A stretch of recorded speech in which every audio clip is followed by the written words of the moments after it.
Assalamualaikum warahmatullahi wabarakatuh. Perkenalkan, saya Valerina Bintang Maharani dengan NIM 2200333087. Di sini saya akan menjelaskan mengenai pendinginan dan pembekuan. Nah, pendinginan sendiri ialah pendinginan dengan suhu rata-rata yang digunakan masih di atas titik beku bahan.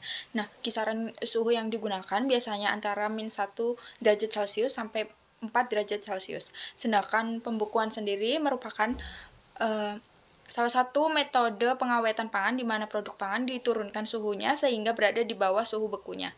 Suhu yang digunakan untuk membekukan bahan pangan umumnya di bawah -2 derajat Celcius.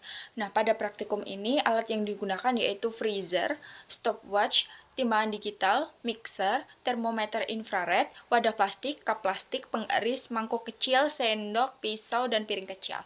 Nah, bahan yang digunakan yaitu bubuk es krim instan, susu cair UHT coklat, dan bakso.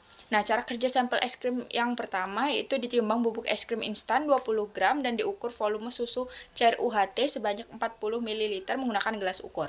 Kemudian dilakukan penimbangan wadah dan cup. Lalu susu cair UHT dan bubuk es krim instan dicampurkan pada sebuah wadah lalu ditimbang kembali.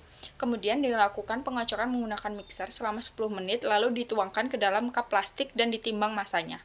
Kemudian, adonan es krim dimasukkan ke dalam freezer dan diamati perubahan warna, tekstur, dan massa sampel pada menit ke 0, 20, 40, dan 60. Kemudian dilakukan perhitungan persentase nilai overrun sampel es krim. Nah, nilai overrun adalah persentase pengembangan volume, yaitu kenaikan volume es antara sebelum dan sesudah pembekuan yang dinyatakan dalam persen.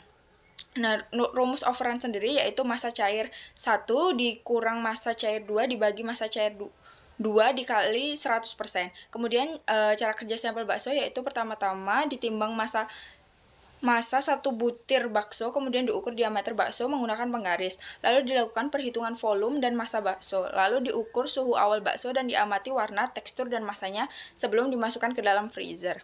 Kemudian diukur suhu freezer menggunakan termometer infrared. Kemudian bakso dimasukkan ke dalam freezer.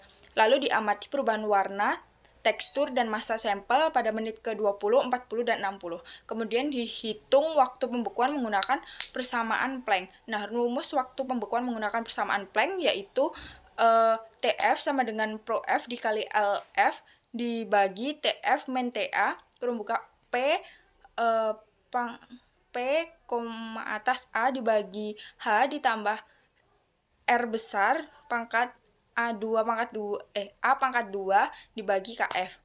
Nah, di mana Pro F adalah kerapatan bahan beku, LF adalah perubahan dalam panas laten makanan dengan satuan kJ per kg, sedangkan TF adalah suhu beku yang dinyatakan dalam derajat Celcius, TA adalah suhu udara beku dengan dinyatakan dalam derajat Celcius, H adalah perpindahan panas konvektif, koefisien pada permukaan material dengan satuan W dibagi M2 derajat Celcius, A sendiri adalah ketebalan atau diameter benda dengan satuan M, K adalah konduktivitas termal bahan beku dengan satuan W dibagi M derajat Celcius, dan konstanta P dan R digunakan untuk menghitung pengaruh bentuk produk sebagai berikutnya. Untuk ukuran bahan berbentuk lembaran atau piringan itu P-nya adalah setengah dan R-nya 1/8. Nah, untuk bahan pangan berbentuk tabung itu P-nya 1/4 dan R-nya 1/16.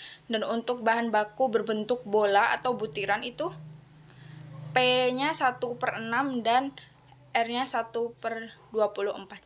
Nah, sekian penjelasan saya. Terima kasih. Wassalamualaikum warahmatullahi wabarakatuh.